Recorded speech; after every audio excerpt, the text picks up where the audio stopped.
στην Πεντέλη, λίγα χιλιόμετρα έξω από την Αθήνα, υπάρχει ένα σπήλαιο που εδώ και χρόνια προκαλεί ερωτήματα. Το σπήλαιο Νταβέλη δεν είναι απλώς ένα φυσικό σπήλαιο. Είναι ένας χώρος με ιστορία που φτάνει πίσω στην αρχαιότητα. Από εδώ εξορισόταν το μάρμαρο που χρησιμοποιήθηκε για τον Παρθενώνα. Αργότερα, το σπήλαιο συνδέθηκε με ασκητές μοναχούς και μέχρι σήμερα υπάρχει ένα μικρό εκκλησάκι στο εσωτερικό του.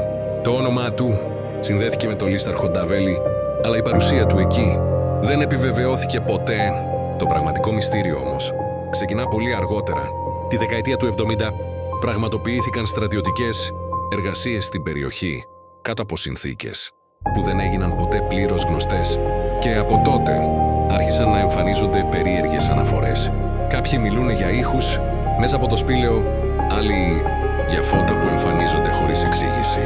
Υπάρχουν μαρτυρίες για ηλεκτρονικές συσκευές που σταματούν να λειτουργούν και για μια ανεξήγητη αίσθηση που νιώθουν όσοι πλησιάζουν.